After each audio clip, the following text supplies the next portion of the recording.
안녕하십니까. 젊은 시가입니다. 회견을 주도한 탁현민이 이렇게 말합니다. 이전 정부는 사전에 예정된 질문을 주고받았다.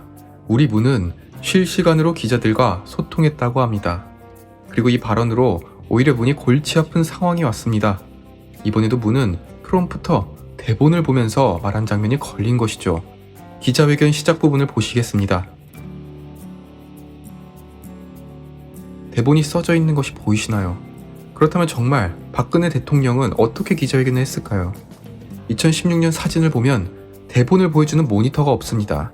기자들에게 직접 말합니다. 반면 2018년 문의 신년 기자회견 장면입니다. 큼지막하게 프롬프터가 있는 것이 보이시나요? 2개나 설치했습니다. 하여간 거짓말을 안 하면 하루도 못 버팁니다. 그리고 박근혜 대통령은 사전에 예정된 질문만 받았다고요. 문은 리허설만 4번을 했습니다. 청와대 실무진들이 총 집합해서 4번에 걸쳐서 연습을 했는데 또 이번에 정인이 발언도 그렇고 사고만 쳤습니다. 그냥 대본 써준 대로만 읽을 것이지 왜 또 애드립을 쳐서 주변 측근들만 피곤하게 하는지 모르겠습니다. 정말 박근혜 대통령이 좌파 언론을 통해서 어떻게 이미지가 망가졌는지 화만 날 뿐입니다.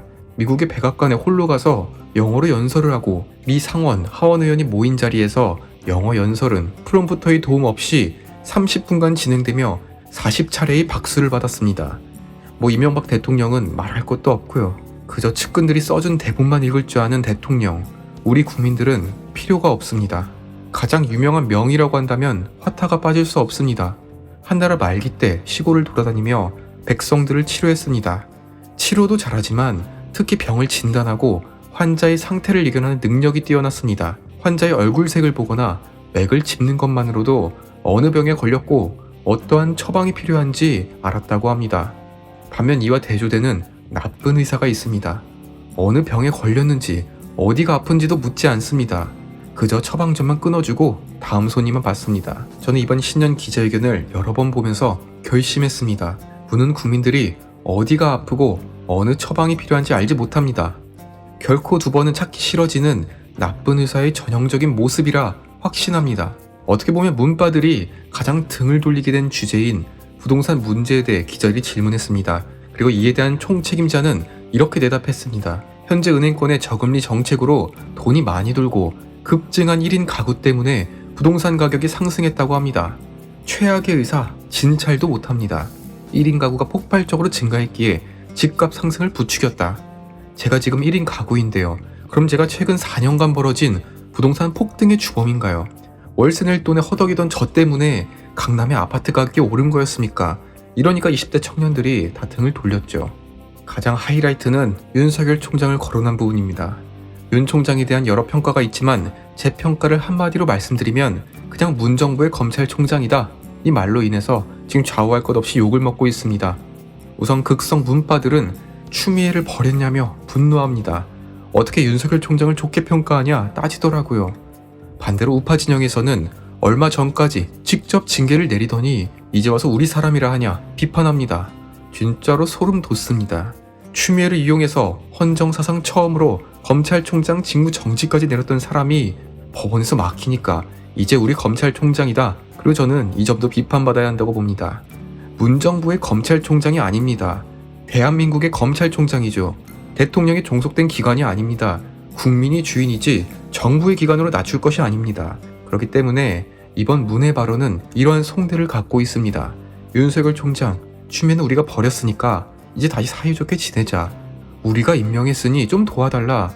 지금까지는 윤석열이 정치를 하려 한다는 공격을 했습니다. 그러나 임기가 반년 남은 윤석열 총장이 야권의 정치인이 되지 못하도록 이제는 비정치인, 공직자 윤석열 프레임을 씌우는 것이죠.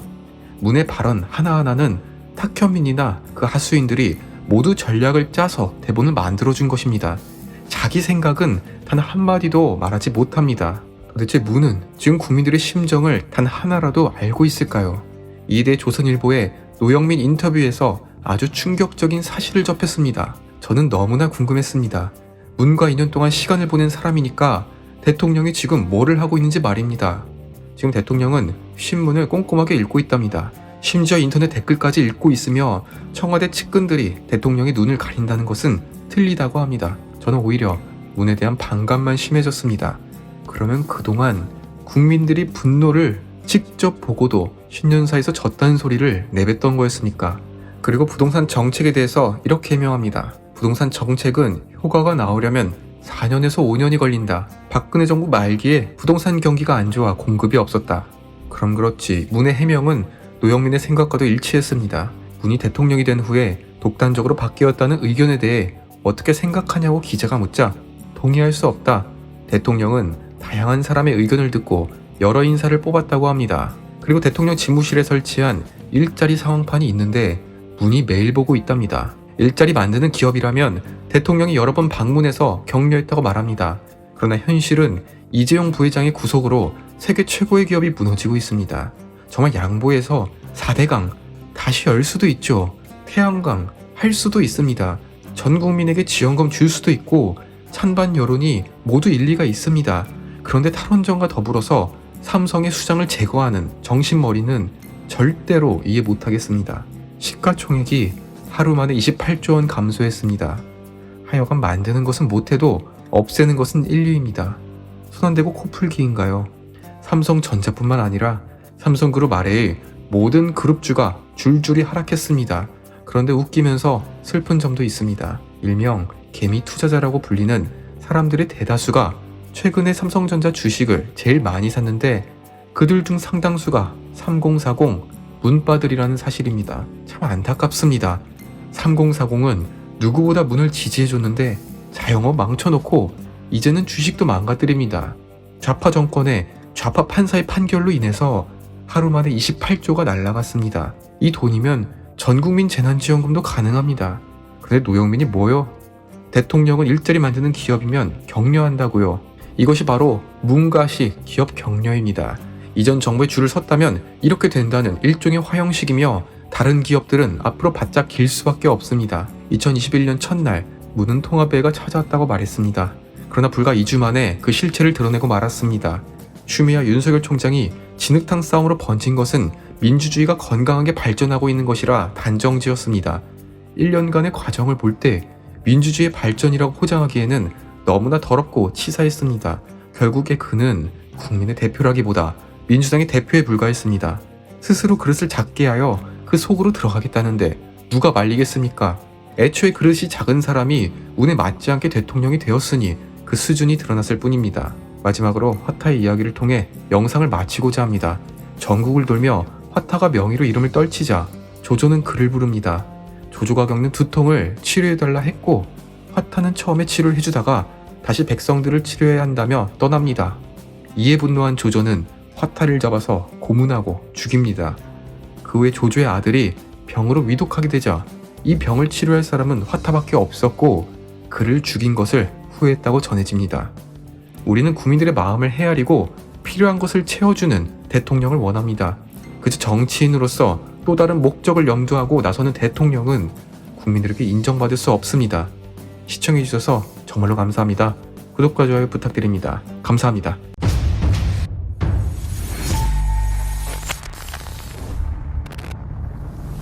안녕하십니까, 젊은 시각입니다.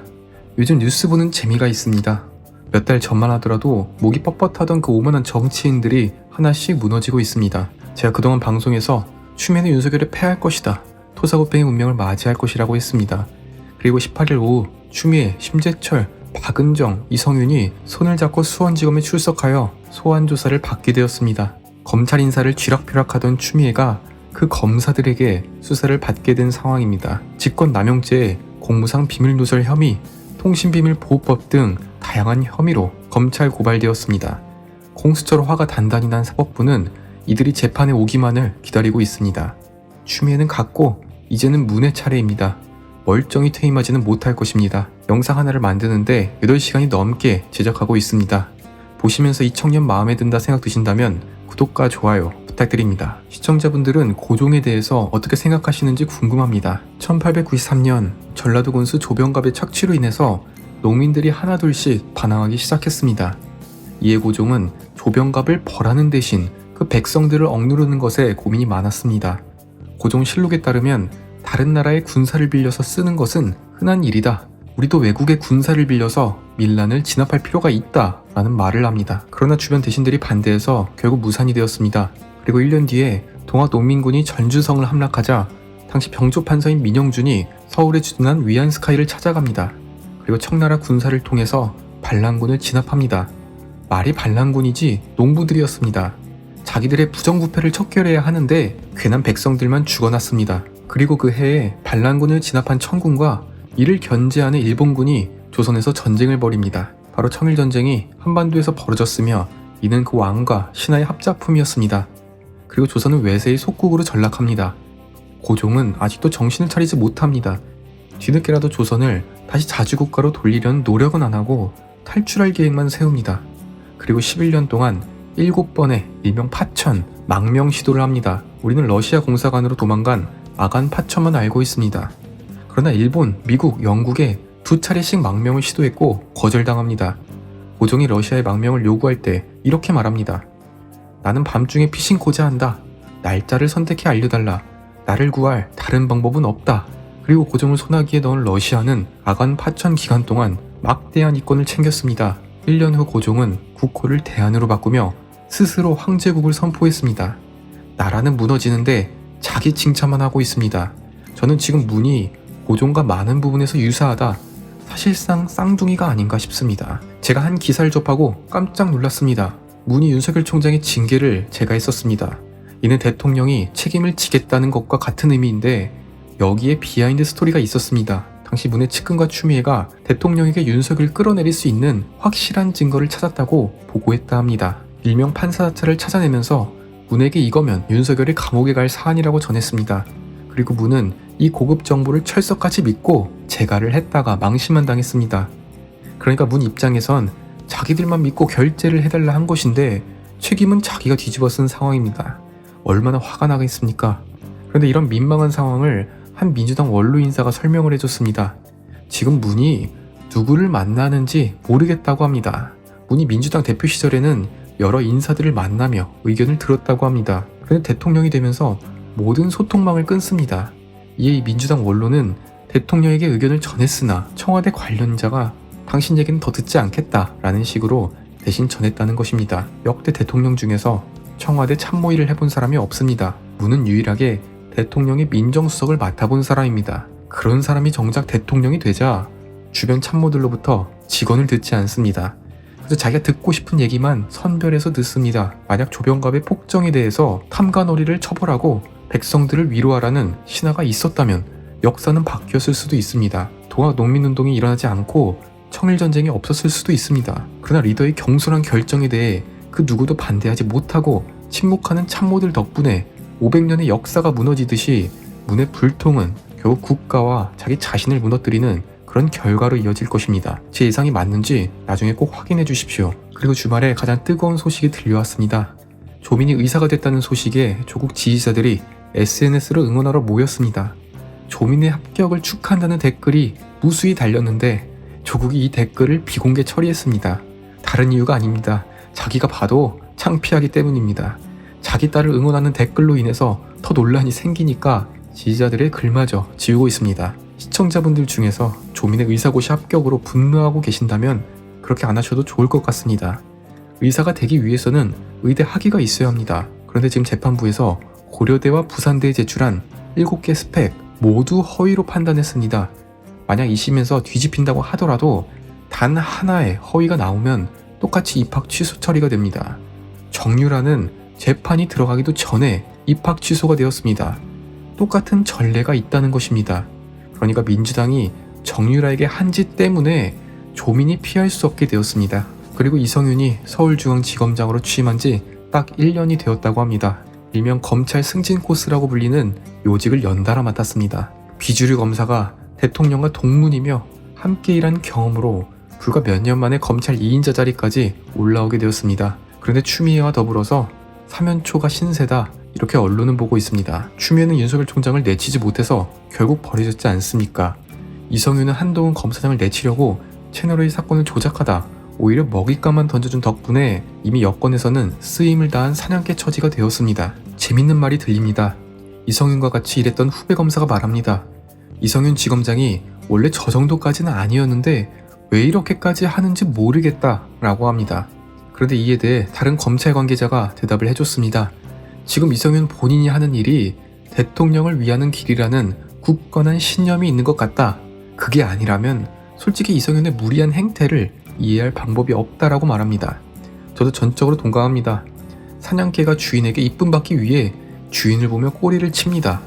그런데 정작 먹이를 잡지 못하는 사냥개를 주인은 어떤 마음으로 바라볼까요? 한때 대통령도 넘봤던 추미애, 검찰총장이 코앞에 있는 이성윤은 이렇게 사라졌습니다. 박원순이 왜 그런 선택을 했겠습니까? 이제 조금만 더 하면 나도 대통령이다 이렇게 생각을 했는데 한순간에 무너졌기 때문입니다. 추미애 이성윤은 평생을 후회할 것입니다. 18일 월요일 문은 신년회견을 발표합니다.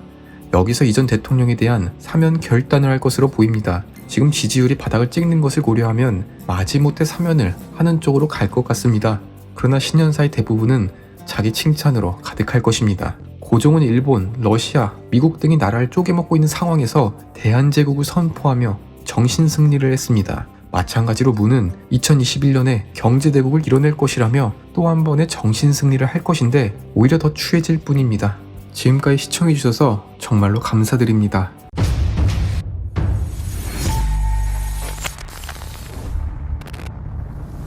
안녕하십니까, 젊은 시가입니다. 저는 이번 정부의 정책에 불만이 많습니다.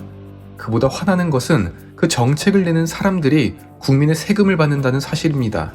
지금 서울시장 후보로 거론되는 임종석이 막말을 쏟아내고 있습니다. 제가 민주당 지지자들에게 묻고 싶습니다. 임종석의 업적 단 하나라도 말할 수 있다면 제가 패배를 인정하겠습니다. 운동 이력이 유일한 경력인 사람이 최재형 감사원장에 대해 이렇게 평가합니다.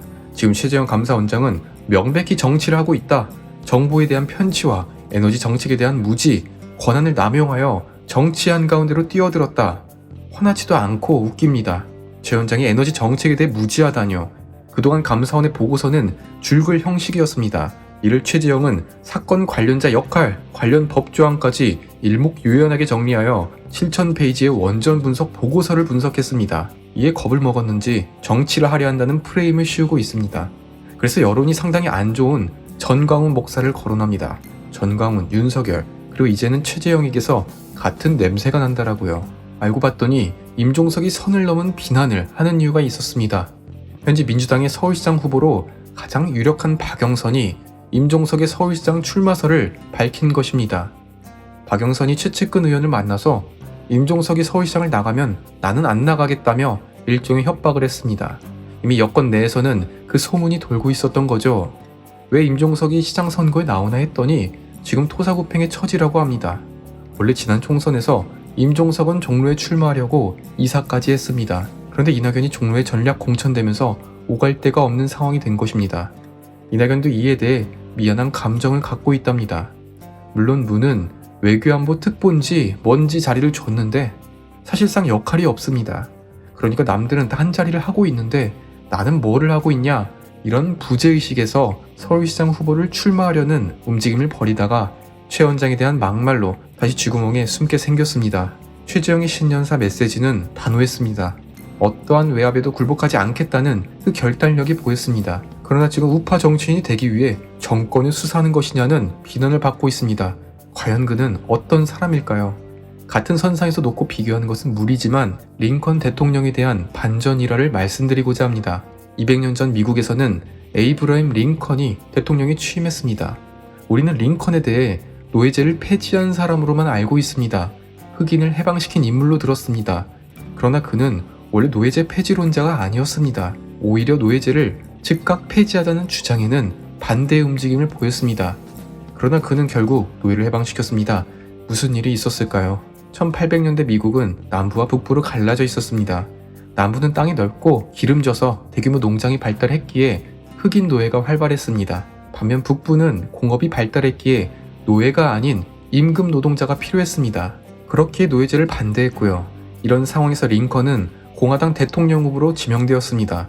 그는 노예제보다 쪼개진 두 개의 미국을 통일하는 문제에 관심이 많았습니다. 미국을 통일시키는 것이 그의 원칙이었습니다. 그러나 상황은 정반대로 돌아갑니다. 오히려 링컨이 당선되자 남북의 대립이 더 심해집니다. 링컨을 지지하는 이들의 대다수가 노예제 폐지를 주장하자 남부의 7개 주는 연방을 탈퇴합니다. 이에 링컨은 오히려 나는 남부의 노예제에 간섭할 의도가 없었다고 해명하기에 이릅니다. 그러나 남부 연방들은 링컨의 지지층이 노예제 폐지를 주장하니 우리는 받아들일 수 없다고 주장합니다. 결국 남부의 공격으로 남북전쟁이 시작되었습니다. 링컨은 뒤늦게 노예 해방령을 선포합니다. 왜냐하면 노예제 폐지라는 명분이 있어야 전쟁의 정당성도 취하면서 병사들의 결집을 할 수 있었기 때문입니다. 결국 링컨은 승리하며 흑인들은 해방됩니다. 정리하자면 링컨은 노예제 폐지에 미지근한 반응이었고 오히려 남북 통일에 관심이 있었다. 그러나 대통령 당선이 되면서 남북이 갈라져 전쟁이 일어났다. 전쟁에서의 수단으로 노예제 폐지가 활용되며 얼떨결에 노예는 해방됐다. 긴 이야기를 짧게 요약하니 논리의 비약이 다소 있습니다. 그러나 제가 하고 싶은 말은 이겁니다. 한 원칙주의자의 고집으로 인해서 자유와 평등이 뒤따라온 역사를 배울 필요가 있다는 것입니다. 최재형 감사원장이 애초에 자유를 위해 일했으니까 그를 지지하는 사람들이 우파라고 그도 우파입니까? 우파를 대변하여 원전을 수사하고 있습니까? 절대로 아닙니다. 그는 그저 감사원다운 감사를 하고 있을 뿐입니다. 링컨이 미국을 통일하기 위해 노력한 결과 노예제 폐지와 자유를 가져왔듯이 최재형 또한 자신에게 맡겨진 책무를 수행하며 자연스럽게 자유라는 가치가 뒤따라왔습니다. 독재에 대항하는 그 소신 말입니다. 그러나 여건은 이에 대해 비난을 합니다. 애초에 우파 정치인이 되기 위해 감사를 하는 것이 아니냐. 그러나 최재형 감사원장, 외부의 압력이 들어올수록 더 강하게 맞섭니다. 문 정권이 지금까지 밀어붙인 탈원전 정책의 존립 그 자체를 건드렸습니다. 이번에 수사가 제대로 이어진다면 일명 정부의 에너지 기본계획이라고 불리는 핵심 공약들을 하나하나 격파할 수 있습니다. 저는 영상을 제작할 때 항상 좌파 언론사의 기사를 봅니다. 적을 알아야 더 완벽한 논리가 가능하다고 생각합니다. 이번에 경향신문에서 월성 원전에 대해 이렇게 평가하더라고요. 지금 월성 원전 부지 모든 곳에서 방사성 물질인 삼중수소가 검출됐다. 그 양이 기준치의 18배를 넘어섰다. 조속한 진상규명으로 원전에 대한 시민의 불안을 불식시켜야 한다고 합니다. 저는 참 박수가 나옵니다. 여러분들은 좌파 언론이 어떻게 국민을 선동하는지 정석을 보고 계십니다. 기준치의 18배가 넘는 방사성 물질이 검출됐다. 너무 무서워서 당장 원전을 폐기한다. 이런 논리입니다. 차라리 학교에서 폭력이 일어났으니 학교를 없애라고 하죠. 알고 봤더니 방사성 기준치 18배는 정화 처리를 거치기 전이었습니다. 마치 경향신문의 기사를 보면 방사성에 노출된 물질을 그대로 바다에 유출시킨다는 생각이 듭니다. 그러나 정화 처리와 냉각수 희석을 통해서 기준치 이내로 농도를 낮춘 뒤에 바다로 배출되고 있습니다. 또한 이렇게 배출된 물을 성인이 하루에 2리터씩 매일 마신다고 하더라도 의료용 CT 한 장에 모자른다는 사실입니다. 아니 그럼 차라리 의료용 CT가 위험하니 이를 멈추라고 하죠. 그저 18배라는 숫자로 국민들을 현혹하니 이전의 광우병 파동이나 사드 전자파 문제 국민들이 들고 일어났던 것입니다. 그런데 어쩝니까? 국민들의 수준이 이전과 다릅니다. 이낙연은 이에 대해 원전 마피아가 관여했으며 사실을 은폐하고 있다 말합니다. 이후 감사원의 분위기가 정반대가 되었습니다. 작년까지는 최재형 원장이 혼자 고군분투하고 감사원은 다소 주춤하는 모습을 보였습니다. 그러나 이제는 감사원이 오히려 최재형 원장을 감싸며 힘을 모으고 있습니다. 선택적 분노를 잘하시는 분들이죠. 별별 환경단체, 시민단체들이 최재형 원장을 상대로 공익감사 청구를 제기했습니다. 최 원장에 대해 검찰의 철저한 수사를 요구했습니다. 그러나 감사원이 이러한 요구를 모조리 각하하고 기각 처리했습니다. 민주당 수십 명이 달라붙어도 최재형 단 한 사람을 잡지 못합니다. 거대한 산과 같이 매우 듬직합니다. 제 영상은 여기까지고요. 마지막으로 한 가지 광고를 하고자 합니다. 제가 그동안 소신으로 여겼던 것이 돈을 위해 방송하지 말자였습니다. 그러나 부끄럽게도 광고 수입의 90%가 줄어서 회원가입제를 도입했습니다. 구독자분들의 많은 응원 부탁드립니다. 죄송하고 또 감사합니다.